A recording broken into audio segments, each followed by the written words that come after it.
அதுக்கு அடுத்தாக புதுச்சேரி என்ஆர் காங்கிரஸ் பாஜக கூட்டணியில் முறிவு ஏற்படுதா அப்படின்ற ஒரு கேள்வி எழுந்திருக்கு. அதுக்கு காரணம் டெல்லியில் முகாமிட்டிருக்கக்கூடிய பாஜக மற்றும் சுயேட்சை எம்எல்ஏக்களுடைய கருத்து.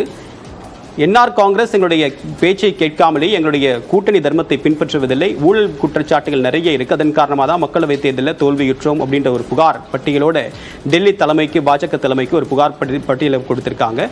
இதன் மீது என்ன நடவடிக்கை பாஜக தலைமை மேற்கொள்ள போகுது அப்படின்ற எதிர்பார்ப்பு இருக்கு. ஆனால் அதே நேரத்தில் புதுச்சேரியில் இந்த கூட்டணிக்கு தலைமை தாங்கி இருக்கக்கூடிய என்ஆர் காங்கிரஸ் கட்சி இந்த விவகாரத்தை பெருசுப்படுத்த விரும்பல அப்படின்றது நேற்றைய பேட்டி மூலமாக நமக்கு புரியுது. என்ன சொல்லியிருக்காரு அப்படின்னு பார்க்கும்போது, அந்த கட்சியுடைய சட்டமன்ற உறுப்பினர்கள் ஒரு தலைமையை சந்திக்கிறது அப்படின்றது அதில் எந்த விதமான கருத்தும் நான் சொல்ல வேண்டிய உரிமை இல்லை, அவங்களுக்கான சந்திப்பதற்கு உரிமை இருக்கு அப்படின்னு சொல்றாங்க. ஆனால் நான் கூட்டணி தர்மத்தை மீறவில்லை அப்படின்றத அவர் உறுதியாக சொல்லியிருக்காரு. ஆனால் அதே நேரத்தில் காங்கிரஸ் கட்சியுடைய சட்டமன்ற குழு தலைவர் வைத்தியநாதன் நேற்று ரங்கசாமி, புதுச்சேரி முதலமைச்சர் ரங்கசாமியை பார்த்து பேசியிருக்கிறது அப்படின்றது ஒரு பேக் எண்டில் வேறு விதமான ஒரு அலையன்ஸ் மூவ் ஆகுதா அப்படின்ற ஒரு சந்தேகத்தையும் எழுப்பியிருக்கு. ஆனால் அதே நிலையில் இப்போ என்ஆர் காங்கிரஸ் தரப்பிலிருந்து எந்த விதமான அவசரமாக எந்த ஒரு நிலைப்பாட்டையும் எடுக்க விரும்பல அப்படின்றது தான் இந்த சந்திப்பு நமக்கு உணர்த்தக்கூடிய செய்தியாக இருக்குது.